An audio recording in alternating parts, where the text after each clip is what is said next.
Hi everyone, I'm Tina Willis. I'm an injury attorney down in Orlando, Florida, and we're here on Legally Speaking. We are very excited today because we have Carolyn Capern and Greg Trujillo. They are friends of mine down here in Orlando, actually, and I've met them in real life, and they're great people. I'll tell you a little bit more about them, but first, I want to introduce Stephan Futeral back into the planet Earth, because he's been down getting a great tan in the Keys. And Stephan, how are you doing after your vacation? I am doing great. Thanks for asking. I am refreshed. I am tanner than you are. Yeah. I'm working on the melanoma special here. So I went to the Keys in Miami, and it was wonderful. I've been posting photos on my profile, so if you get a chance, check them out. We got some aerial shots, all kinds of cool stuff. Oh, Tina, before we get back to the program, though, I want to give a quick shout out to Rocket Matter, which is the leading cloud-based law practice management solution for small to medium-sized law firms. If you are interested in their services, check them out at rocketmatter.com. And with that comes the obligatory, look at it, be jealous of it. Tina broke her mug a month or so ago. I am having coffee on a hot day out of my wonderful Rocket X1 mug, courtesy of Rocket Matter. Thanks, guys. All right. Well, so now we're going to move on to Carolyn and Greg. Carolyn calls herself a digital storyteller, and I think that is a fantastic title for her because she is such an amazing writer. She writes a lot of web content since they're web developers and they're social media professionals. They own a company called CT Social, and so she's, I think, the main writer for their company. Carolyn, is that right? Does that describe you pretty well? How are you doing? That's spot on.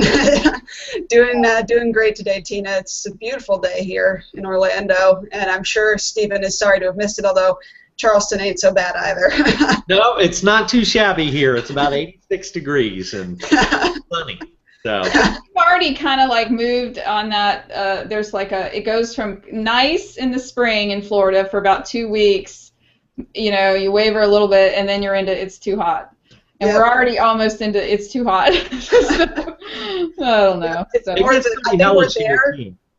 I mean, seriously, have you guys been outside today other than to walk to, your car to go to your office? Not very much, no. But I got the sense in that brief intermission between car and office that it was about 97 degrees. Yeah, when we look out the window. Well, and also her partner, Greg. Greg, I'm sorry. How do you pronounce your last name? Trujillo? Is that? Trujillo. The L's are Y's. Okay, gotcha. We can tell someone didn't pay attention in Spanish class, right? Yeah. Sorry. Actually, I did, but okay. But Greg, Greg is primarily the coder for their company, although he also writes very good blog posts. But since they're both web developers, if anyone has any web development questions, definitely throw those up too. Although the focus of our discussion today is going to be on strategies for Google Plus and just tips and tricks we've learned, and we're going to include not only their thoughts on it, but my thoughts and Stephan Futeral's thoughts on various questions that we shared at the beginning of the event. And so, Greg, does that pretty accurately describe you though? The coding guy, you're like always buried in code? Oh, I do a lot of code and a lot of overall strategy. Carolyn's a very day-to-day strategy, and I'm very big picture strategy. So we work very well in that aspect, and I do a lot of the coding. Always buried in code. Yeah. I can't do that part at all, so that's where he falls to that. But he definitely is the one who maps out our big picture, our client's big picture. I mean, we collaborate together, of course, because the day-to-day informs the long-term. But as it comes down to it, he talks long-term strategy. Yeah. And Greg, I know just enough coding to be able to break it. That's pretty much it. I'm the guy who calls you up going, Greg, what did I do? You're copy and paste dangerous. Yeah, I'm that guy. Well, one of the things I wanted to say is, you guys have really impressed me with your honesty and integrity, and you're hardworking and very intelligent. So, whereas you never know exactly what you're getting with SEO, but I know you guys are just very committed to learning the stuff the right way and to giving your clients, a good long-term strategy. And so that's been impressive. And haven't you guys worked with a few different lawyers over time? We have, yes, and thank you, by the way. That means a lot. There's nothing we've honestly worked towards more than trying to be above board in what we do. Because frankly, we saw a lot of bad stuff, and honestly, the truth is that we never wanted to be SEO people. We started our company about 2 years ago, and the one thing that we said to each other at the start when we were kind of outlining what we did as a web marketing scope is we don't do SEO. We don't do SEO at all. We won't go near it. Find somebody else.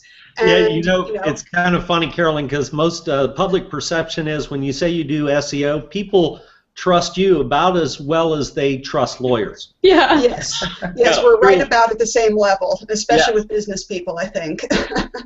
But it turns out that when you go around knowing how to do code, as Greg does, and being a pretty decent writer, as I am, and Google starts to change things so that when you know certain coding techniques and you understand how to write well for people, and you also make a habit of having a lot of integrity in what you do, turns out Google changes in your favor and you wind up doing SEO anyway. Yeah. And I definitely, because you write compelling, even just your Google Plus posts, if anyone were to follow you for a little while, you write something that makes someone want to reply, want to engage, be interested in what you have to say and everything. So, I definitely think. And you also learn, the law. You blog sometimes on actual legal topics, so you're like, like a pretend lawyer almost sometimes. Oh goodness, yes. So. Yes, and we have had, I think we've had 4 attorney clients at different points over the life of our company at this point, right, Greg?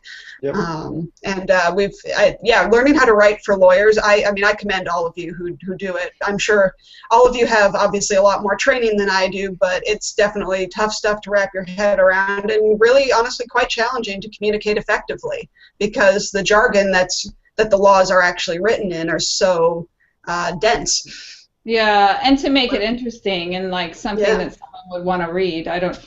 Truth be told, though, Carolyn, one of the things, and of course Tina writes for her blog, I write religiously for mine. In a way, I look at it as a challenge to demonstrate to my readers that as a lawyer we can take the complex and make it simple. Because one of the things that Tina and I both do is we're trying to explain these laws to people, trying to explain their rights to them. And if we can write an article in a way that conveys it to everyone without you having to pull out a dictionary to figure out what we're talking about, then we've succeeded, I believe. It may not be the most exciting stuff, but most of the folks who are reading it because they want answers to questions. So I look at it as a challenge. Absolutely, and I think that's the right way to approach it for sure. You have to be helpful, and you just Google have wants to deliver. They want to deliver good search results, and so you need to give helpful information that actually answers some questions and hopefully keeps someone, your reader's attention for a little while, so they don't click right away. Yeah, we start copying, pasting statutes and things like that, we've pretty much lost our audience. They're gone. Like that. I'm a lawyer, and I'm like, oh, good Lord, there are 42 subparts to this. It's incomprehensible at times. Yeah. Exactly. And the thing is, the law, while people may not like it, the law is a part of their daily life that will affect them or can affect them in any number of ways. So understanding it is important, and everyone should have a basic understanding of, everything from constitutional rights to what should happen if you get into a car accident. What's the first thing you should do? How do I protect myself?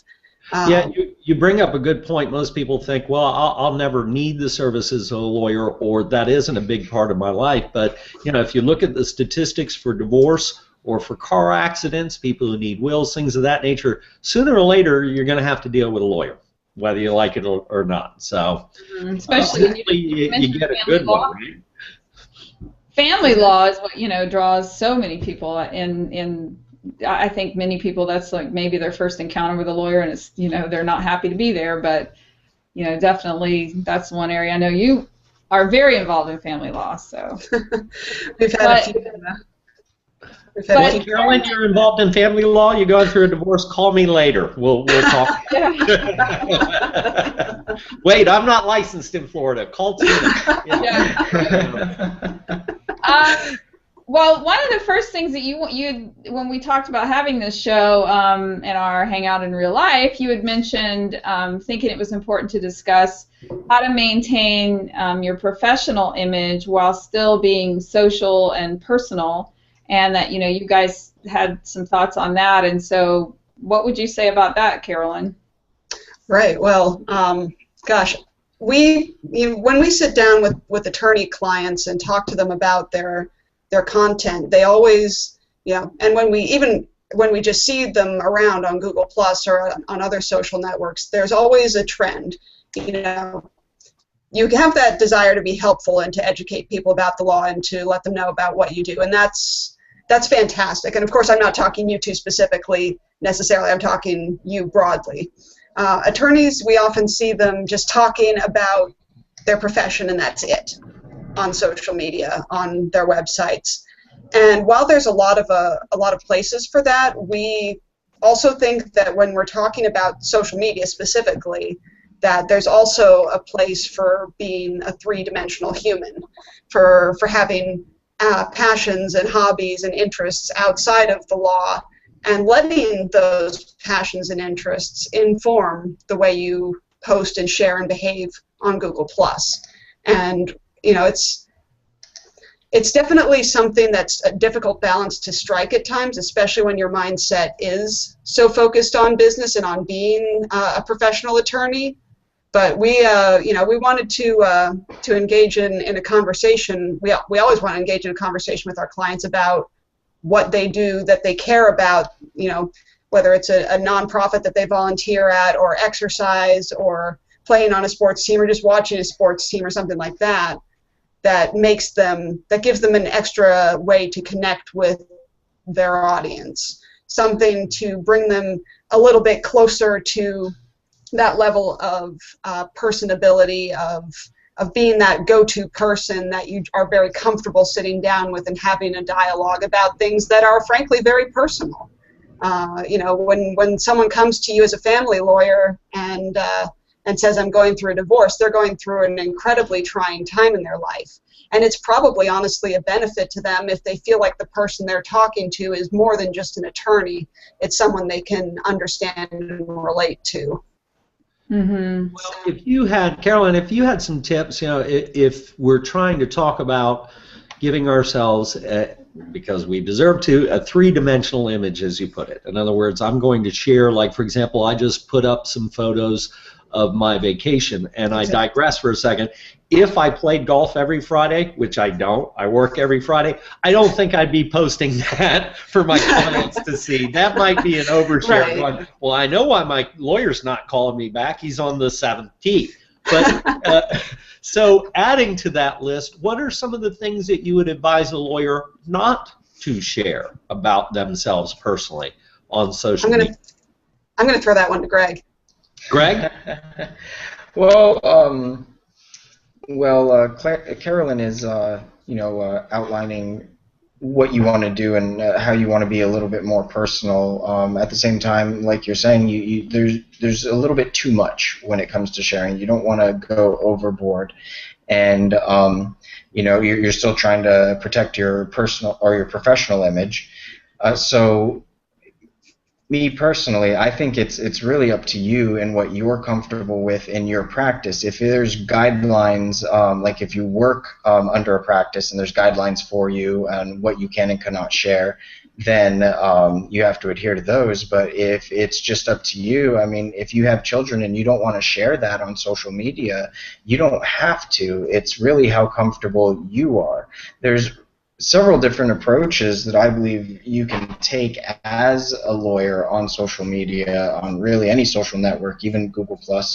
And I think there's the straight professional approach, which all you do is try and use it as a networking event that you're only looking for business, you're only looking for business connections, kind of like a pseudo LinkedIn. And then there's the other extreme, which is I'm on Google+, I'm a lawyer, but I'm not really talking about any law or anything that I do. I'm just trying to connect and make friends and grow the people that know who I am. And I just want to be able to talk to people. And if you marry those two, that's where that's what I believe Carolyn's talking about, and getting that full three-dimensional image, because you're showing people what you do for a profession, which takes up most of your day, so that's mostly what you're going to be talking about. But then you are a real person. You're not just a made-up figure that is trying to connect with people. You actually have the real credit to show that, hey, I'm actually enjoying my weekend and I'm in the Keys. So that I believe is a very appropriate level. One thing I was just going to throw out there is, like, as a non-lawyer, reading through lawyer posts, which I know, for example, Carolyn, I know you've done some in your work for attorneys. How interested are you when your eyes are going down, post after post about the same whatever legal issue it is that their practice area is involved with, and nothing personal that would make you connect? I mean, how are you? Hey, can I? I just get out I'd get out the noose and tie it to the ceiling fan. Yeah. Oh dear Lord, we have Yes. X years of experience. We have integrity. Yeah. It's like I can almost recite the stock line. Exciting stuff there, right? Yep, you can almost recite the stock line. We're attorneys with integrity. We're knowledgeable about X, Y, or Z type of law. We practice a full range of cases. And yeah, it goes on and on and on. Whatever. You pretty much just kind of hard to get around that, though, isn't it? Yeah, I mean, there's nothing wrong with saying that you're an attorney with integrity, but one way to humanize it, possibly, is to the extent that you're allowed, give case studies. And if you don't have real case studies, write fictional ones. I often do that, actually, when I'm writing blog posts or articles for clients, if they're intended for a wider public audience. I'll take whatever the statute is that I'm trying to explain and go into, just try and dream up an example of how it might be the case. And sometimes the client's able to give me guidance based on something that's actually happened, and sometimes I just have to kind of pull it out of nowhere. You bring up a good point. A lot of the posts that I will do, and Tina and I talk about our posting strategy and content, and y'all correct me if I'm wrong, we're tossing this out there not only just for lawyers but professionals also. Y'all were talking about how you engage on Google+. So this is broad spectrum. And likewise, if you're an accountant or somebody, and if you're blogging, you're going to run into these similar issues. So what I'll do with my posts, to the extent I'm able, is without betraying any attorney-client privileged information, is usually have a section going, okay, here's a real-world example of how this plays out.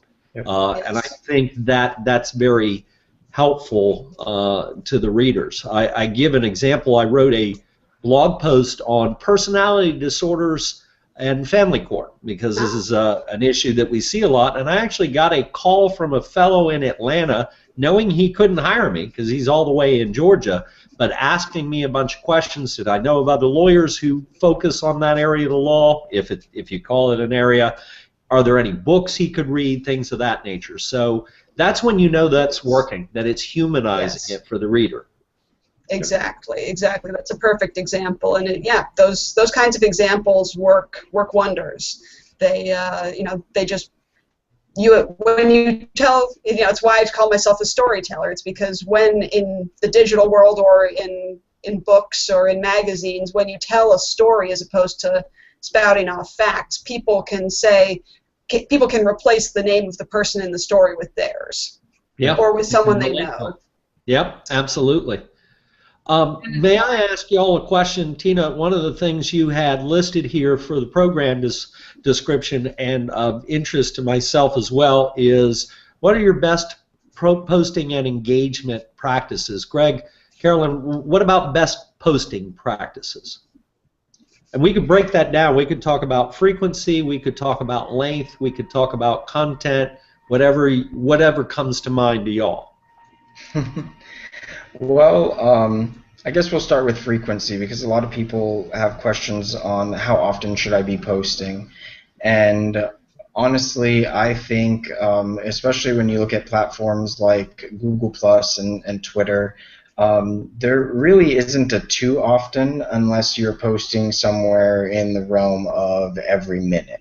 Then that's just extremely excessive, and it makes me wonder what you're doing. Well, can I jump in and qualify that? When we're talking about posting, what comes to mind is posting ourselves. In other words, writing and sharing our content. I noticed, for example, there's somebody on LinkedIn the other day that I unfollowed them on LinkedIn because it seems like when I go and I see their feed, and they're not on Google Plus, thankfully, my whole entire feed is junked up with them sharing other content. None of it's special because I can tell it's either automated or just constant.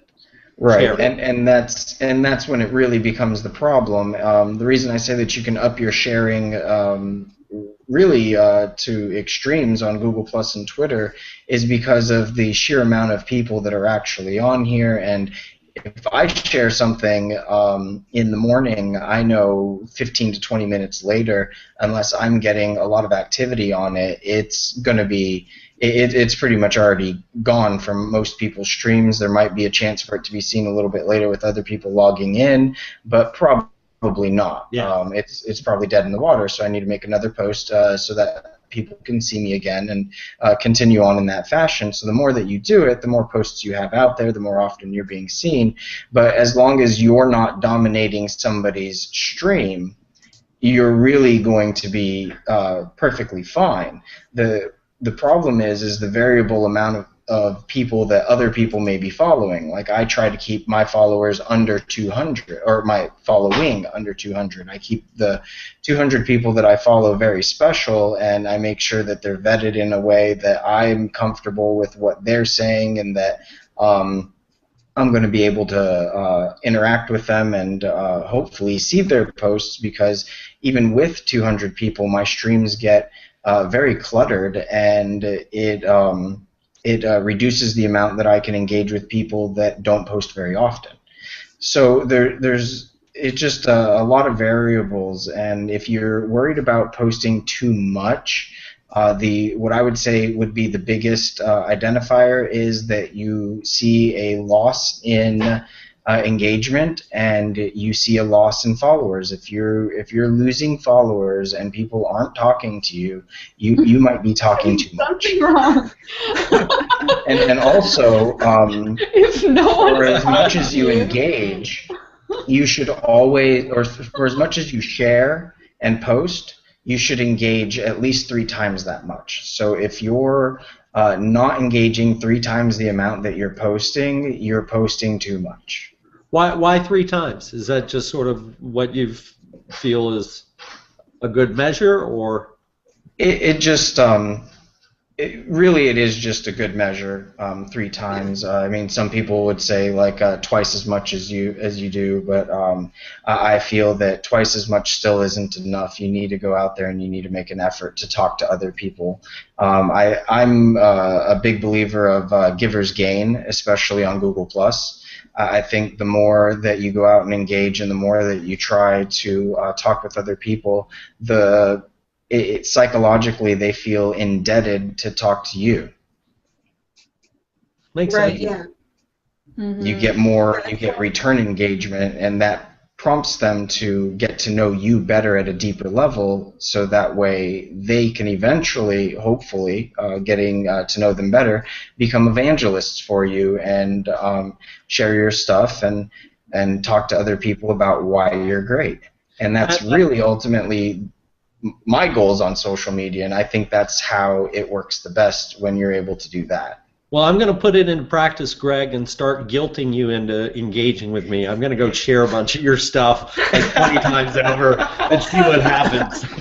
So, hey, Greg's great. Hey, Greg, wait a minute. I wanted to thank a quick shout out to Mitch Jackson. Hi, everyone. Damn phone call went on way too long. Good to be here. He's an attorney out in California, and he's been a good friend. He's become a good friend of our show, and Mitch, welcome. We're glad you are here. Excellent attorney. Excellent attorney. Oh yeah, Mitch is awesome. I've been on his show a couple of times. Oh, have you? Yeah, he's great. Talking about Google Glass. Okay, yeah, and I was actually thinking about that before the show, that you guys might want to discuss Google Glass a little. We could take a tangent for a second, and just on Google Glass, and hopefully everyone knows what that is. But in what ways has that helped you professionally, and how do you utilize Google Glass and that sort of thing? And I've never had a better networking tool. What's that? What? And my misogynistic question was, will it help you attract women? Did your wife know you're asking these questions? Have you seen Google Glass? Yeah. Anyway. So if you're trying to attract women with Google Glass, you need a dog that will wear Google Glass. That's it. Or that's it right there. Google Glass. Babies work too. Yeah, babies with Google Glass, maybe. That Well, actually might get some mom groups against you. I haven't had any. I haven't managed to attract any guys wearing glass yet, but I think I get some looks because I'm a girl wearing it, as opposed to I'm a nerdy girl as opposed to a nerdy guy. So I guess that gives me some kind of cred. As far as how it helped our business, well, among other things, I'll definitely say I've never had a better friend for networking events. My God. You don't have to try. That's amazing. To be honest, we Really, walk into a room. Come up to you? Oh yeah. Yeah, we walk into a room wearing Google Glass. We go to the bar. We get our drinks, and frankly, sometimes we don't even make it to the bar. Yeah. We've had whole events where we've never managed to get to the food or drink table because of Google Glass. Yeah. That's rough. I gotta get one of those. It is definitely not a friend to your introverted side. I mean, I don't always enjoy that kind of attention, and when I don't wear it. Yeah. That's the craziest thing. Otherwise, we've had a lot of good times with it, and I'll let Greg speak to some of the connections that we've made as a result, like the guy in Britain. Yeah, well, I actually heard, and I'm not sure if Mitch was the one who shared this with me. I don't think he was, but I've seen Google Glass, some injury attorneys who have started letting their clients wear Google Glass to document, how their injuries have impacted their life. Which that's sometimes difficult to convey, because that's a big part of what you're doing in an injury case is persuading either the insurance company or ultimately a jury how badly this person's life has been totally screwed up by whatever injury they have, and you can get in there and say how much pain you're in and the things you can't do anymore, and you can give details, and that's all helpful, but a picture or a video, especially with the glass, like you could show, like trying to tie your shoes and having difficulty doing it and things like that. So yeah. That's a fantastic practical application. I hadn't honestly even thought of that. That's spot on. And it's similar, actually, kind of to the lines that we had been talking a lot about when we first got glass, especially, but still continuing on with it, of course, regarding using glass in medical fields. And how it might actually, I believe that for patients on a day-to-day basis who even just need to talk to their doctor, not even necessarily in an injury case, might benefit from having the day-to-day observation and the point of view perspective that glass offers. Mm-hmm. Just kind of a side note, we'll get back to glass, but William Eady, who's also joining us, he's an attorney in Cleveland. He's saying, is Greg using a blur? It looks good. Sharp on the person, not distracted by the background. These are the things I'm noticing. Greg, you're a handsome man. Are you blurred? Yep. Yeah. My background is blurred. So you'll notice you can't really see. I mean, you can see it, but it's blurry. And if I move my head, it follows me. It's a nice little effect that Google actually has built into Hangouts. So I use that because I have a cluttered back area here. In other words, got a cat sleeping right there. All right. So, Caroline, Greg, question for you. Tell us about tips you have for working effectively with your marketing / website design team. What are your thoughts? To play nice with your agency. And I'll toss this out there. Tina knows this. Back in the day, back in the early 90s, I had one of the first web development companies in South Carolina, and I actually used to build it and like on the weekends, all my spare time. And of course, for me, one of the things I could throw out there is give your developer content. It was like pulling teeth just to get folks to give you information to put out on the site. But what tips and strategies do you have for lawyers or other professionals to work with their marketing and web development team? Oh, that's a good question. That's a very good question. What are the tips that I'll say from probably a lot like lawyers, just listen to us. Just listen to us. Yeah. I mean, a lot of people, it's really weird. They'll hire us, and we'll consult with them, and they'll write it all down, and they say, "Oh my God, this is amazing." And then we go through several weeks of consultations, and they've started to implement none of it. And so we come back to the consultation, and we're like, so we want to talk about what you thought what you would like to get with our time together, because we're trying to help you with your marketing efforts, but you're not using our knowledge, and you're not trying these techniques out yourself. So we're a little confused as to what the issue is. I mean, we find that a lot, especially when we're doing consultations. So listening to us is huge. I think that is true back in the 90s, and even today. You bring up an interesting point, and my response when I went through the same thing, I do maybe 2 or 3 projects a year back when you could charge lots of money to do it, which drove me into it. But anyway, my response to him is, look, this is not an event. This is a process. Because I got the sense, and maybe y'all do too, that working with their designers and marketers, they think that somehow they're going to dump information, you're going to build something, set up their social media sites, and it's done. Yep. Yes. Is that part of it? Yep, the work is over. I have built it, and now they will come. Yes. In a way, I wish Google Plus was that way. I mean, not that I don't enjoy, because I do. It's sometimes it just becomes like, oh my gosh, there's just it's an ongoing, task that you've got to do. I mean, while we're enjoying what we're doing, it's still, if you want to get away for a little while. I mean, which I did last week, and then I don't know about you, Stephen, but the guilt complex about Google Plus is like sitting there. It's like, holy crap. I didn't go on vacation. I packed my bags and went on a guilt trip by taking it off.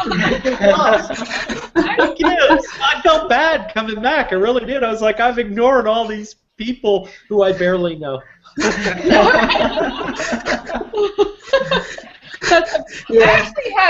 had a topic. It's total change of subject, but this is a debate that we've had offline, and I don't know if we've actually discussed it on the show, but one of the things is the question of whether you should engage with influencers within your profession primarily, or engage with influencers outside of your profession. And which helps you more. And obviously in an ideal world you would engage with absolutely everyone, and you'd have unlimited time. But since we have to prioritize our time, this is something that I go back and forth with quite a bit. Like, for example, I really enjoy interacting with David Amerlin, and a whole long list. Recently, he was on our show, and I asked him a couple questions. Like, that's awesome, but I'm just happy to get his advice because he gives great advice. I don't actually think of him in any way as benefiting, to the extent there would be any benefit from Google+. I don't think of him in the category of benefiting, boosting like something for me in that way. I think more in terms of engaging with other lawyers and those who are spreading the word in law, are interested in the law, basically. So what do you guys think about that question?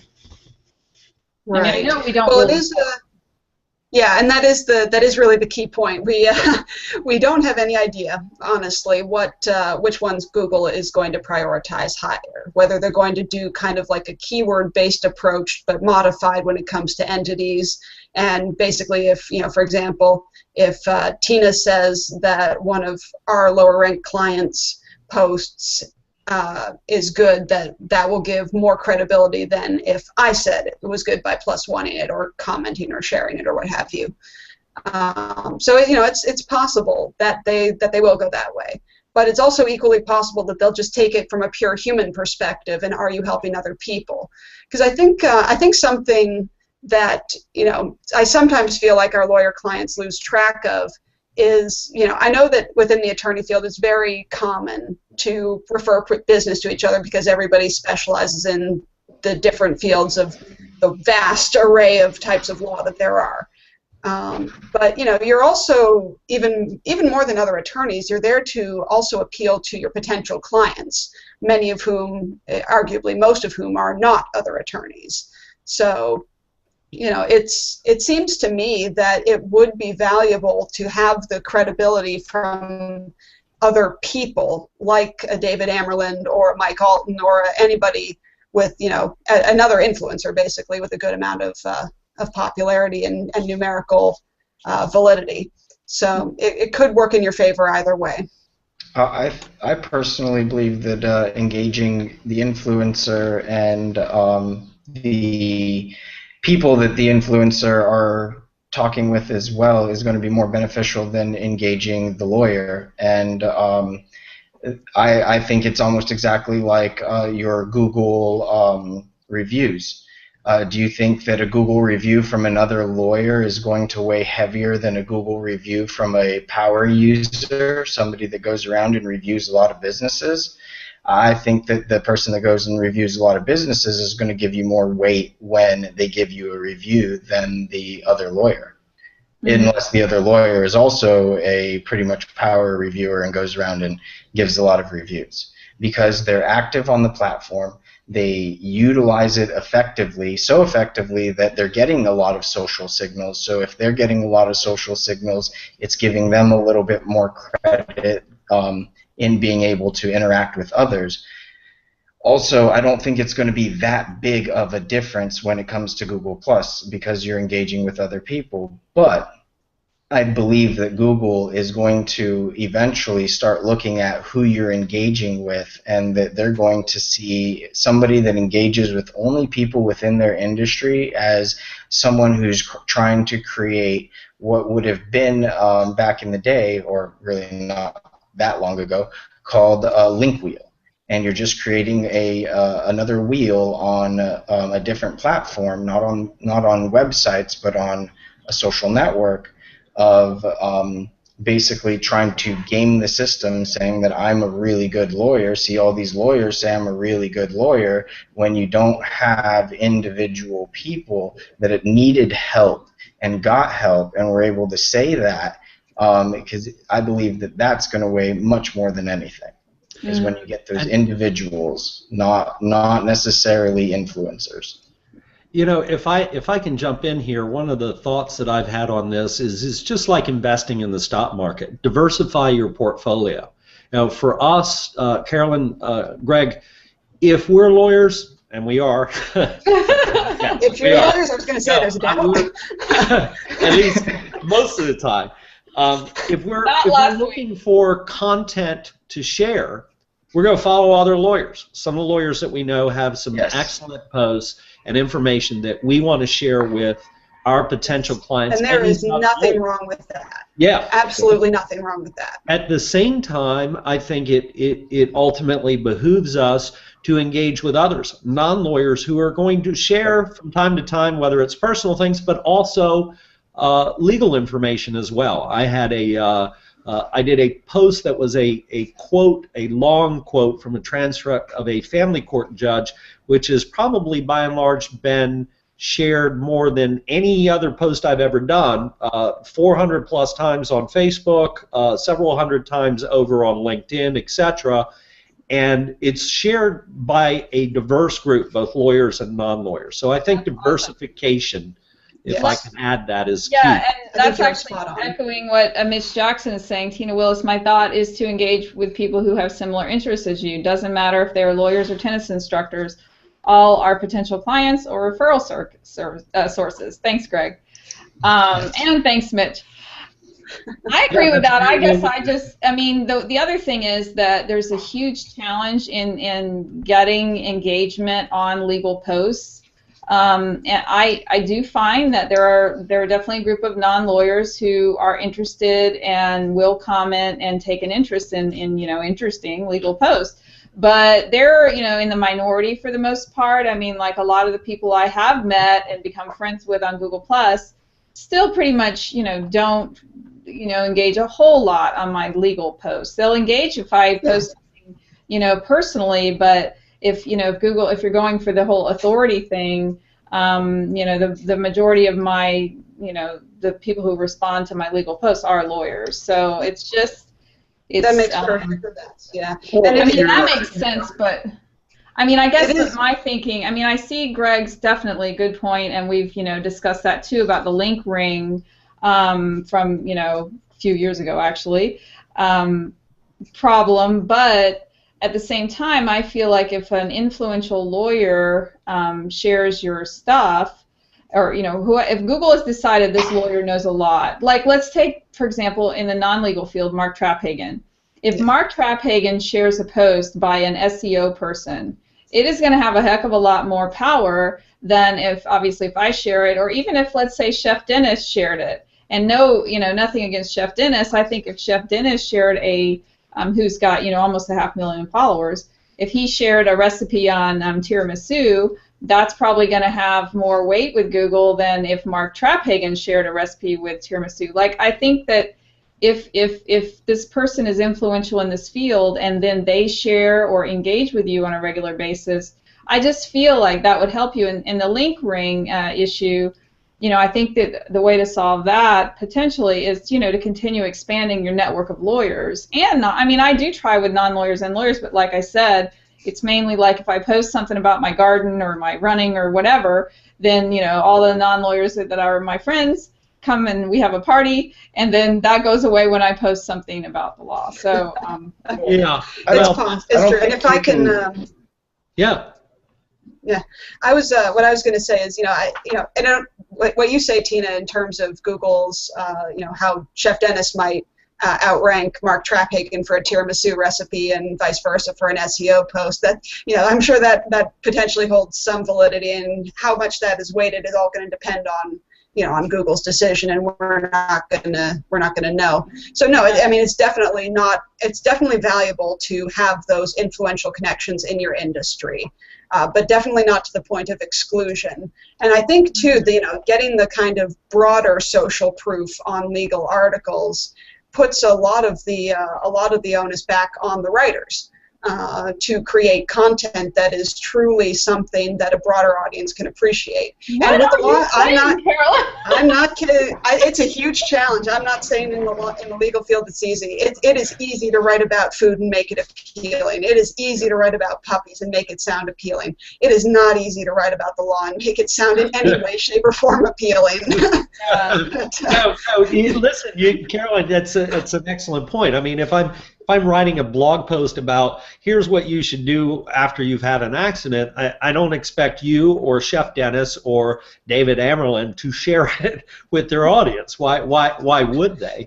On the other hand, for the lawyers out there, and this may echo some of your sentiments, part of what I try and do when I'm posting, and Tina and I have talked about this, is I will have those posts that I know are specific to semantic search. If someone's looking for that information, they're going to find it. They want answers. It may not be shared a whole lot on social media and otherwise, but it's out there for authorship purposes.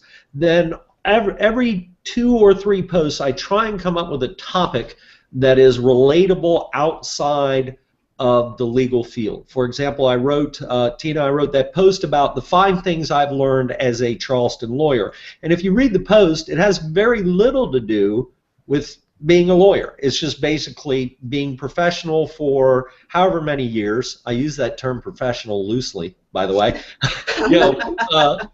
what have I learned? What have I gained? And I shared that on LinkedIn and several other areas, and it went way past being shared amongst lawyers, and actually got comments on the post from non-lawyers and others. So is that the kind of thing that you're talking about, Carolyn, trying Yes, to, content-wise, reach beyond? Yes, that's exactly what I'm talking about. I mean, there's ways to wind in, anything from being a professional generally, just having an appreciation for, for networking. You can talk about that. You can talk about having a practice and being a solo practitioner and the stresses or challenges or ups or downs of that.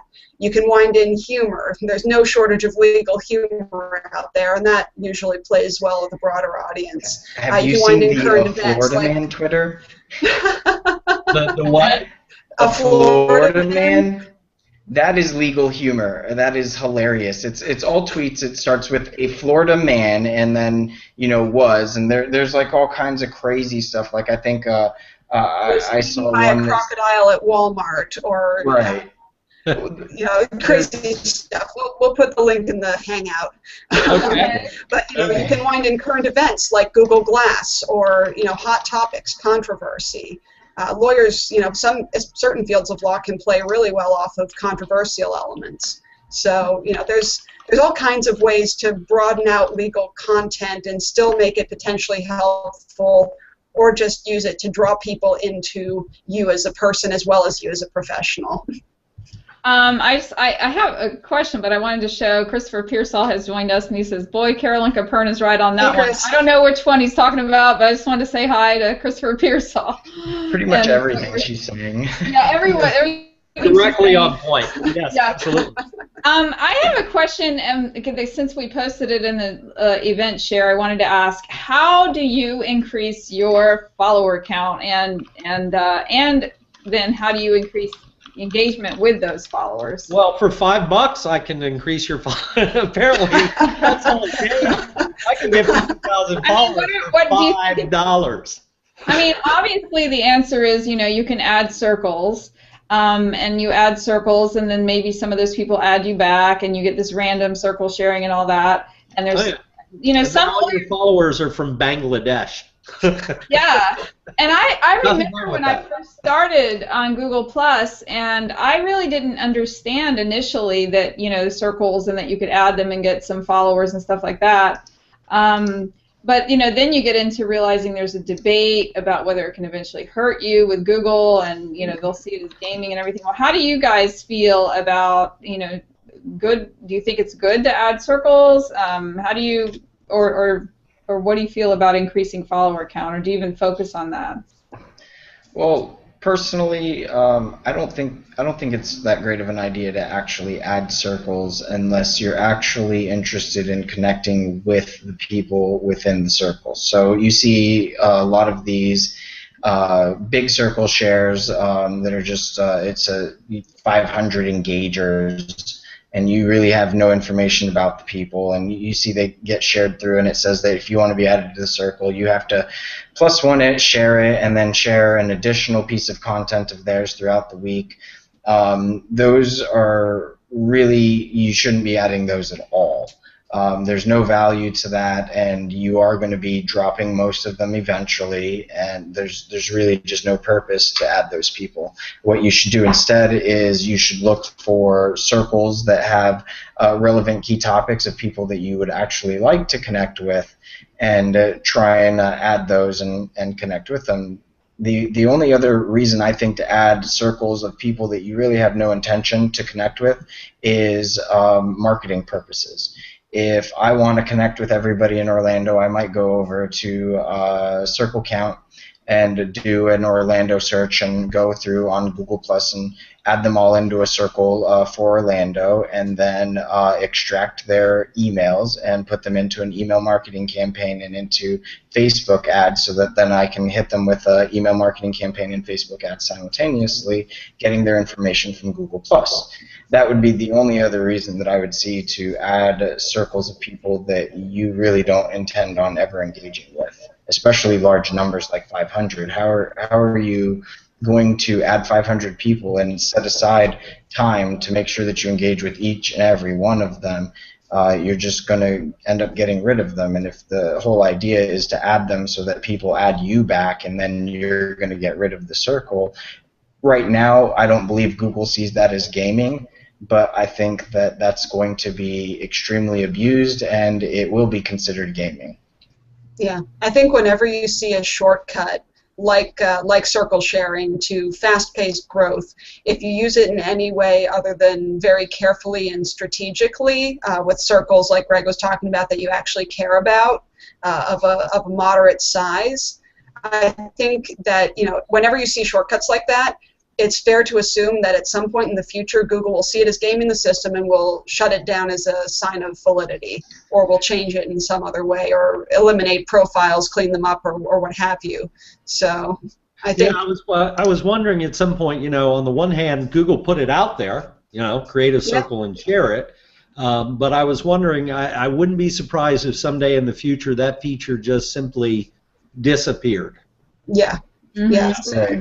I think it's very useful for growing Google Plus and for helping people to find each other. It has its purpose. Sure. But it's going to be a limited purpose, and when Google Plus hits whatever Google considers to be critical mass, I would not be remotely surprised to see them shut it down as a feature.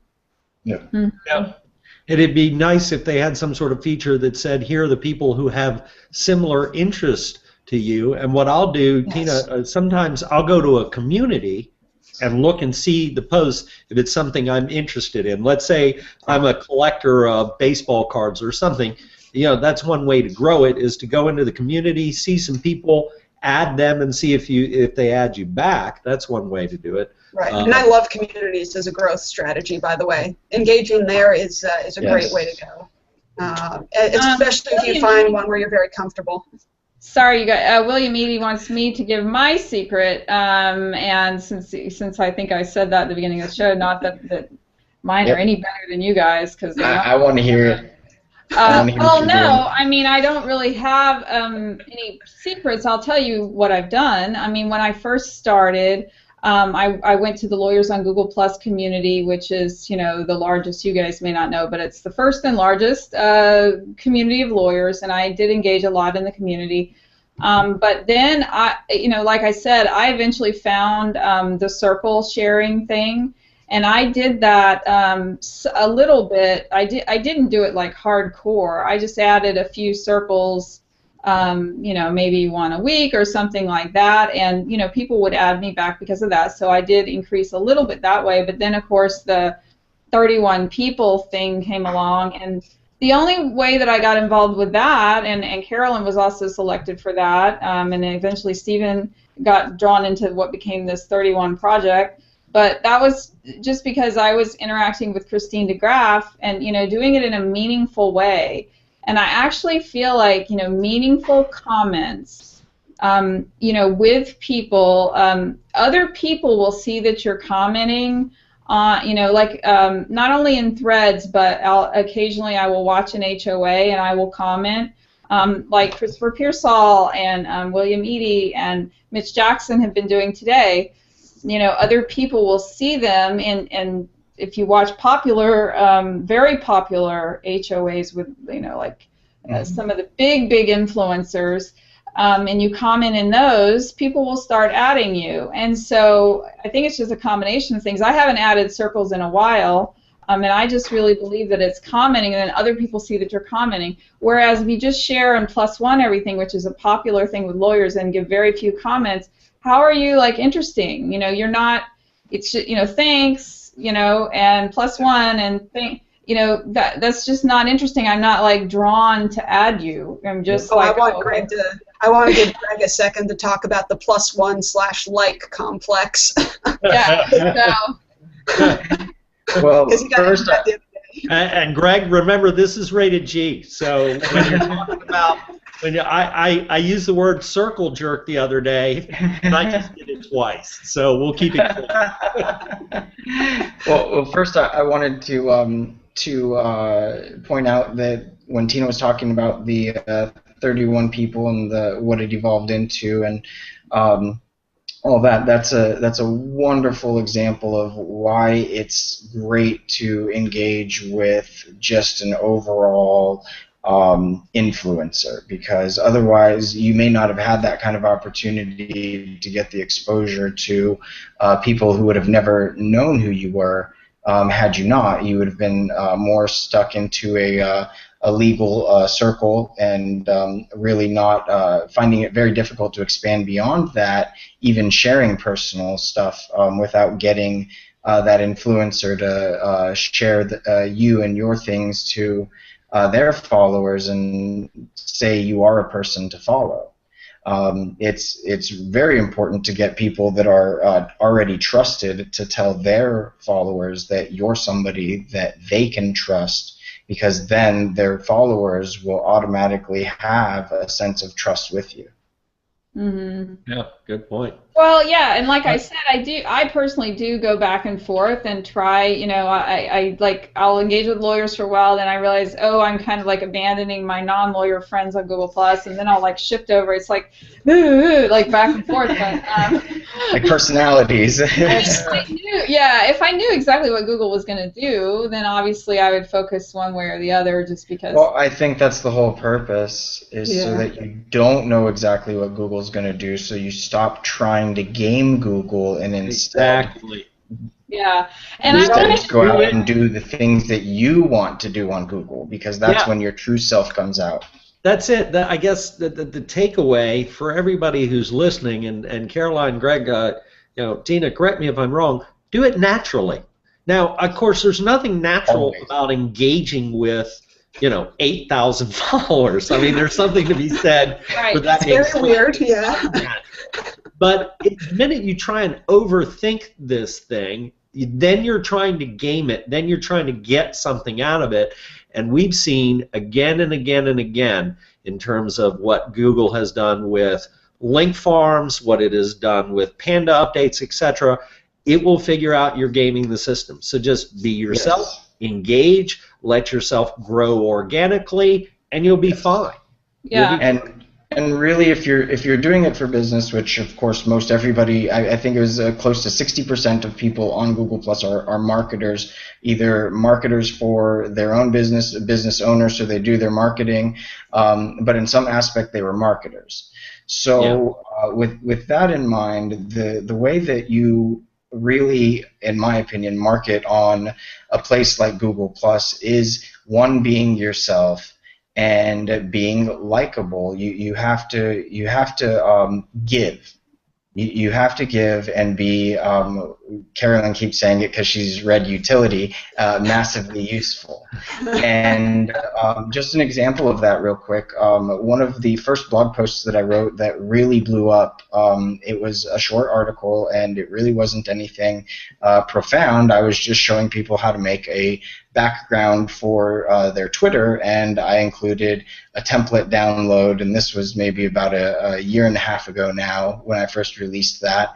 And literally, I used to watch the analytics because we were starting to grow at that time. We were still a young, very young company, but about a week after I released that article and had the template, it was already getting double the traffic that we had been getting to our website.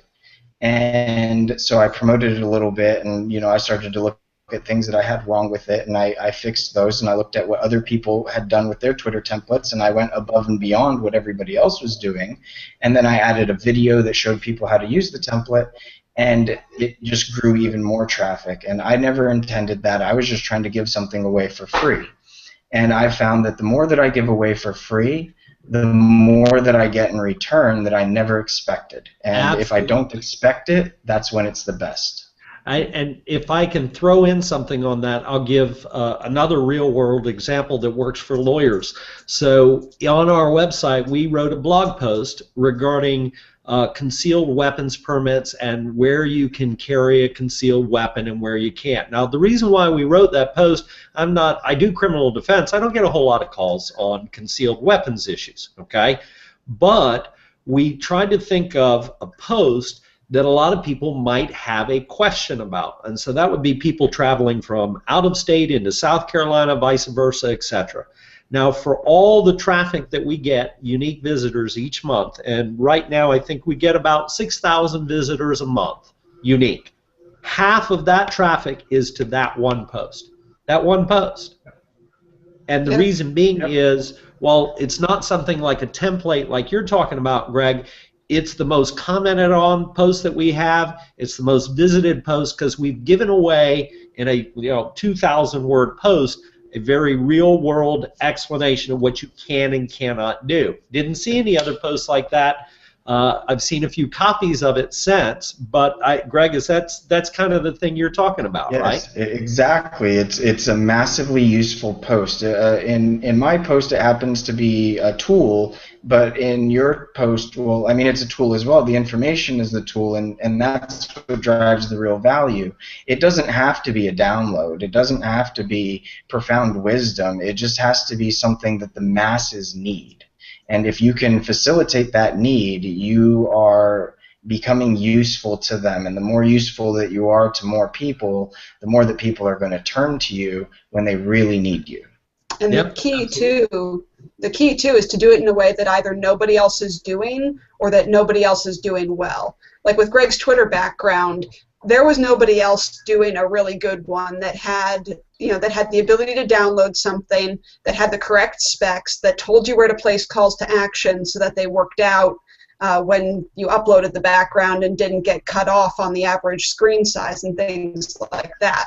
So he met that need. Yours, it sounds like there's either nobody else doing it or nobody did it quite as comprehensively. It's like an all in the one place kind of resource. Exactly. So, and by the way, Greg, Carolyn, before I knew either one of you on Google+, I downloaded that same template. I did, Greg. I found it online. I downloaded it. I used it for my Twitter feed. Of course, they've changed something recently. Yes. I have a new one. I'm waiting for your update, Greg. It's already been He has it. He's Oh, published it's on out there? Okay, well then ping me or something because I need it. But anyway, we're complete strangers until now, but I found that very useful. If I can, Tina, if you don't mind if I throw one more thing in, a tip for lawyers, repurpose content.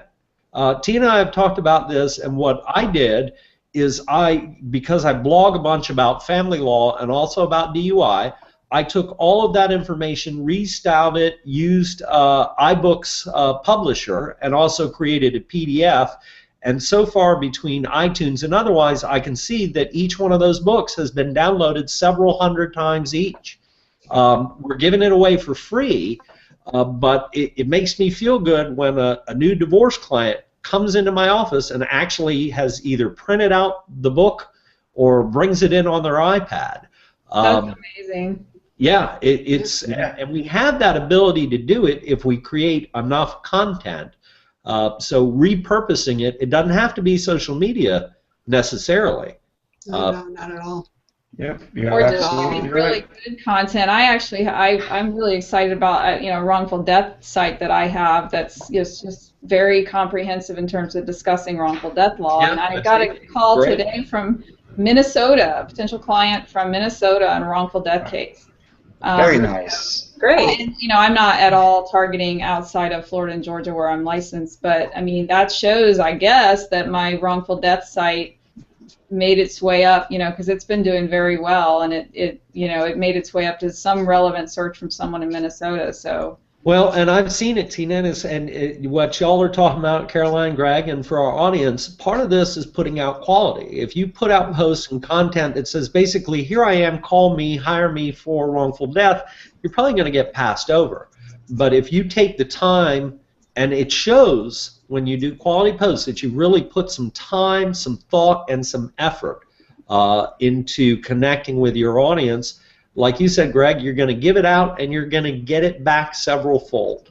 Yeah. Oh, yeah. No question. Well, I guess we're after 5 o'clock, so we don't. Okay. Everyone has joined us and they've been great, but we don't want to take up the rest of their evening. That's right, because Cinco de Mayo, Tina. Hey, yes.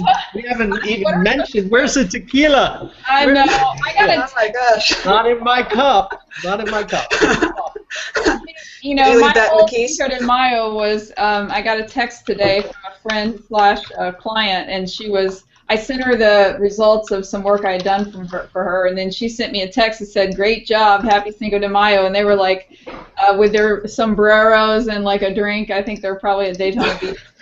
So that was my feeling I got of like being in party mode. Oh yeah, the volume of calls I get for DUI will rise ever so slightly after Cinco. Oh, I can watch it. I can watch the analytics and the calls come in. Oh yeah, every holiday. Happy Cinco de Mayo. Yeah, Happy Cinco de Mayo. So I can take all those calls. Yeah. And Yes. and Rocket Matter, we thank you so much. They're just a great friend and helpful to us, and they are the leading cloud-based software. Online cloud-based software for lawyers, small to medium-sized firms. I don't know, Stephan Futeral, you got it better than I do. Oh, we're in overtime. That's what Christopher Pearsall You know, does. the beauty of this is we could keep going. They don't cut us off. It's our Yeah. right? We're in OT. Yeah. And then there was one other question I was going to answer, but I won't because we're over. But No, anyway. go ahead. Listen, the worst thing they can do is just leave, right? Yeah, well, Christopher Pearsall had asked, isn't your secret legally speaking? And I mean, maybe it is, but I really don't believe that it is. In fact, I think my numbers were pretty high before starting this show. And I truly believe engaging in audiences, especially like Mia Voss, Christine DeGraff, Chef Dennis, those shows, those HOAs, if you go to and watch those shows and interact, you're going to get followers. But also, like I said, like if you go to an influencer's post, one of their posts and comment back and forth, people will see you and they'll add you. Although I don't engage that much with influencers. I just, I pretty much just try to be engaging. I mean, I really believe the magic is in the commenting on, anyone's post. And I don't like target certain people. I just try to be engaging, and I know everyone who's on the panel today does that, and I know actually quite a few of the people in the audience do that too. Christopher Pearsall, William Eady, Mitch Jackson are all great with really trying to engage with people, and their numbers will rise as a result. In fact, I've connected with them because I could see that they were, doing those things and doing them in the right way, and I think that's where you gain more followers. So. But whether legally, I don't know. We don't know the stats for what makes, but I really haven't noticed any particular spike. Have you, Stephen, or have you guys from? And I think it's actually sort of, Chris, it's sort of the reverse. And of course, Greg and Carolyn can speak to this too because they have their hangout on air as well. I don't notice that I have gained more followers as a result of doing the hangout on air. In fact, it probably helps to have some followers first before you introduce one. Otherwise, it's kind of hard to get people to come. So, Tina and I are kind of blessed in that she's got a lot more followers than I do. I have passed the 3,000 mark, so that's pretty healthy. So, woohoo! So, but I don't really see that I gain more followers as a result of it. And one of the things that Tina and I talk about, we like to. First of all, we've enjoyed doing this, although it can be hard keeping up with it.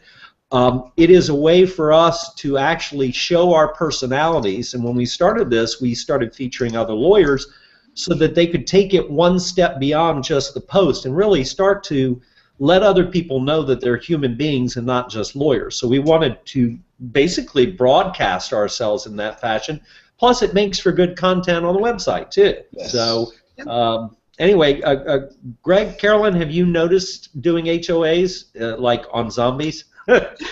Which, by the way, I am shamelessly asking for an invitation to that show. I want to be on the zombie show. Oh, I got I got some zombie tips for you now. So, anyway, have y'all noticed it's what to do. The show is about what to do if we were attacked by zombies, right? Oh, yeah. Yes. In the event of a zombie apocalypse. See, I thought when you first told me about it, you actually dressed up like zombies and everything. There's no.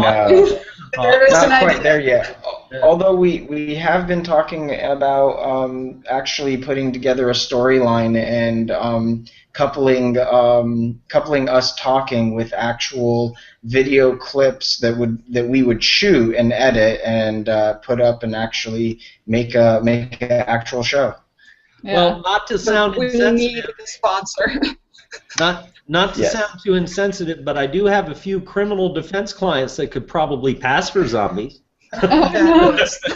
But I don't think they're going to show their face on camera. Sorry for those clients. I didn't mean to be. Those ones, they would be blurred their face, not just around their face. Yes, yeah. We got to put like a black bar right there.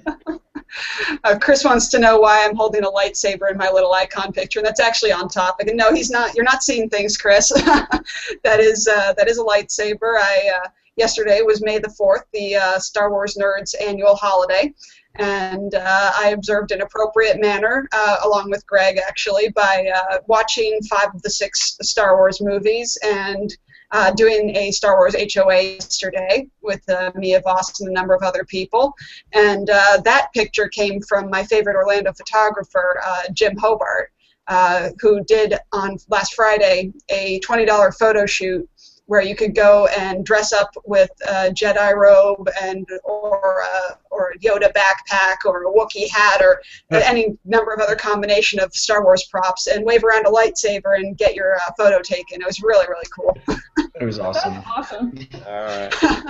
Well, but way over time. Yeah, we're way over time, so I just really appreciate you guys coming on to the show, Carolyn and Greg, and we didn't even get into the awesome aspects of doing Hangouts in real life, but I mean, Yes. you guys are real friends, and so I just really appreciate you guys and like you a lot, so. Likewise. Thank you. Likewise. We Yes, love those very much. times when we get together, both both online and offline. Yep, it's awesome. So, well, thanks so much for joining us. And Stephen, you can go and heal from your sunburn and like your hangovers and whatever else. I am glowing. I am tan. I'm all good. Yeah. SPF 1000 in the Keys, right? Yeah. And thanks to everyone in the Yes. audience for joining us. We will be back next week, and we will hope you guys will come back and join us then. Take care. Bye, everyone. Bye.